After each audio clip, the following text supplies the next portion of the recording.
کئی برس بعد دورہ بنگلہ دیش خوشی کا باعث ہے۔ دونوں ممالک کے درمیان تاریخی اور ثقافت پر مبنی تعلقات ہیں۔ وزیر خارجہ اسحاق ڈار نے بنگلہ دیش میں پاکستانی ہائی کمیشن میں تقریب سے خطاب کرتے ہوئے کہا کہ دورے کی دعوت پر بنگلہ دیش کی حکومت کے شکر گزار ہیں۔ دونوں ممالک کے عوام کے درمیان برادرانہ جذبات پائے جاتے ہیں۔ بنگلہ دیش میں تمام شراکت داروں کے ساتھ روابط کے خواہاں ہیں۔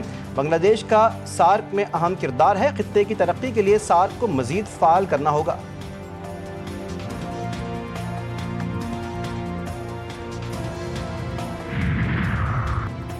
علیمہ خان کے بیٹوں کی گرفتاریاں شواہد کی بنیاد پر ہوئیں۔ ملزم شیر شاہ حسان نیازی کے ساتھ تھا۔ 9 مئی 2023 کو شرنگیزی میں شریک 2 مفرور ملزمان کی گرفتاریاں کی گئیں اور کور کمانڈر ہاؤس حملے کے ملزم شیر شاہ خان اور ملزم شاہریز خان کو گرفتار کیا گیا۔ ملزم شیر شاہ پر 9 مئی حملہ کیس میں پہلے بھی FIR درج ہے اور ملزم پر 9 مئی کو جلاؤ گھراؤ توڑ پھوڑ پولیس وین کو آگ لگانے کا الزام ہے۔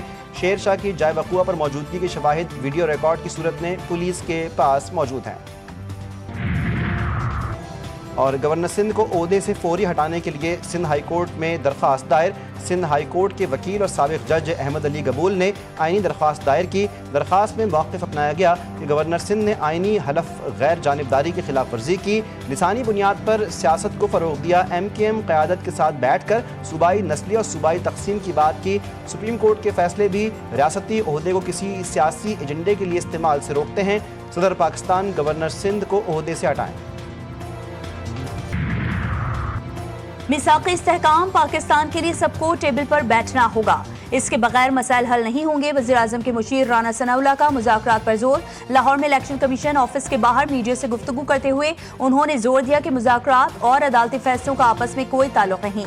حکومت کسی کو بائی پاس نہیں کرے گی، نہ کرنے دے گی۔ جو بھی مذاکرات ہوں گے وہ سب کے سامنے ہوں گے۔ بانی PTI کو اپیل کا حق ہے اور فیصلہ حق میں ہو یا نہ ہو عدلیہ کا احترام لازم ہے۔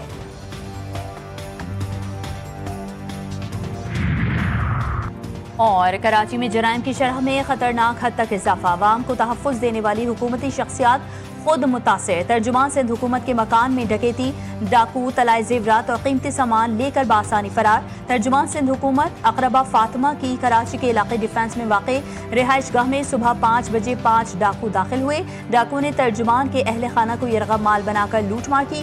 اقربا فاطمہ کے شوہر SSP سندھ پولیس توحید الرحمان بھی اس وقت گھر میں ہی موجود۔ بلوچستان کی ترقی پاکستان کی ترقی ہے۔ گڈ گورننس اور عوامی شمولیت ترقی کی بنیاد ہے۔ فیلڈ مارشل عاصم منیر نے واضح کر دیا، کہا پاک فوج عوام کے شانہ بشانہ کھڑی ہے۔ فیلڈ مارشل عاصم منیر کا تربت کا دورہ، بلوچستان میں سیکیورٹی ڈائنامکس، خطرات اور کامیاب آپریشنز پر بریفنگ۔ فیلڈ مارشل نے صوبے کی خوشحالی کے لیے بہتر گورننس، انفراسٹرکچر اور عوامی ترقی پر زور دیا۔ فیلڈ مارشل نے فوجیوں کے لیے جذبے اور ملک کی سلامتی کے لیے ان کی قربانیوں کو سراہا۔ دورے کا مقصد سیکیورٹی صورتحال کا جائزہ لینا، ترقیاتی منصوبوں کا معائنہ کرنا اور فوجی اور سول اداروں کے درمیان ہم آہنگی کو مضبوط کرنا تھا۔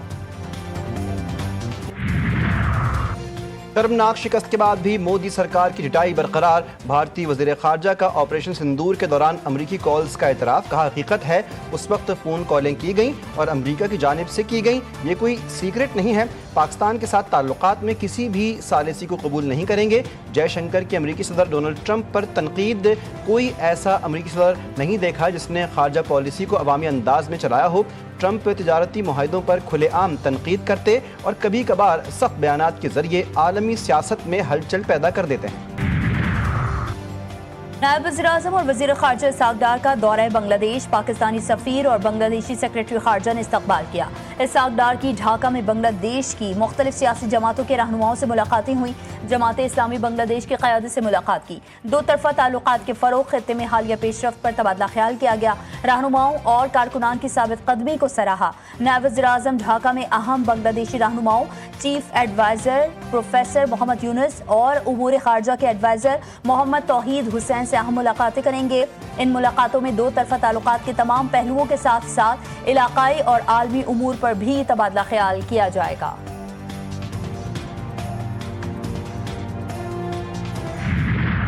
موسمیاتی تبدیلیوں کے باعث گلگت بلتستان شدید متاثر، غزر میں سیلاب اور land sliding, Gilgit Shandur road مکمل طور پر بند۔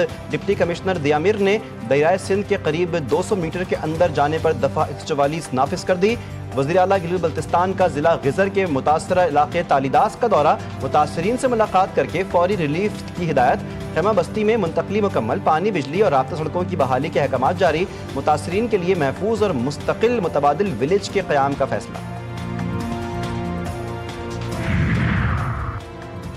غزے میں سینکڑوں جانیں بچانے والے چرواہے کے لیے 10,000 روپے انعام کا اعلان۔ وسیعت خان کو محکمہ پولیس گلگت بلتستان کی جانب سے تعریفی سند بھی دی گئی۔ ترجمان گلگت بلتستان حکومت فیض اللہ کا کہنا ہے کہ انسانی جانوں کو بچانے والے چرواہے کو نقد انعام دیا جائے گا۔ چرواہے کو وزیر اعلیٰ سیکریٹریٹ بلا کر خصوصی تقریب رکھی جائے گی۔ چشتیہ میں دریائے ستلج میں طغیانی، مختلف بستیاں زیر آب آ گئیں۔ حفاظتی بند ٹوٹنے سے کئی علاقوں کا زمینی رابطہ منقطع، سیلابی ریلے سے فصلیں تباہ ہو گئیں۔ مقامی افراد نقل مکانی پر مجبور، 1500 افراد کو ریسکیو کر لیا گیا۔ دریائے ستلج میں پانی کی سطح 21 فٹ تک بلند ہو گئی۔ دریائے سندھ ہیٹ تونسا بیراج پر اونچے درجے کا سیلاب، نشیبی علاقے مکمل طور پر زیر آب آ گئے۔ سیلاب سے سب کچھ تباہ ہو گیا، متاثرین بے یار و مددگار۔ ڈیرہ غازی خان کے علاقے شاہ صدر دین کے مشرق میں دریائے سندھ کی طغیانی نے قیامت ڈھا دی۔ سیلابی ریلے نے درجنوں دیہاتوں کو اپنی لپیٹ میں لے لیا۔ سینکڑوں مکانات زمیں بوس ہو چکے، گھروں اور کھیتوں میں پانی جمع۔ مقامی آبادی اپنی مدد آپ کے تحت محفوظ مقامات کی جانب نقل مکانی کرنے پر مجبور۔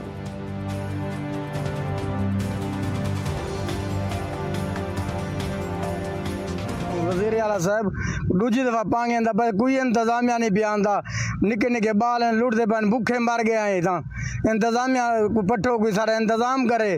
نہ کوئی انتظامیہ آندی ہے، نہ کوئی گال ہے، نہ کوئی بات ہے۔ بات سارا ہوں اللہ ہی پانی دوجی تیجی دفعہ سارے مکان لڑ گئے، اسا اپنی جان بچا کے باہر نکلے تھا روڈ پہ۔ ملک بھر میں سیلابی صورتحال سے تباہی، گزشتہ 2 روز کے دوران مزید 18 افراد زندگی کی بازی ہار گئے۔ این ڈی ایم اے نے تازہ رپورٹ جاری کر دی، اب تک جاں بحق افراد کی تعداد 788 تک جا پہنچی۔ سب سے زیادہ خیبر پختونخوا میں 459 اموات ہوئیں۔ وزیر اطلاعات عطا تارڑ نے کہا حالیہ بارشوں سے اربن فلڈنگ ہوئی، وزیر اعظم کی ہدایت پر این ڈی ایم اے متحرک ہے۔ گلگت کی تحصیل گوپت سے تمام افراد کو ریسکیو کر لیا گیا۔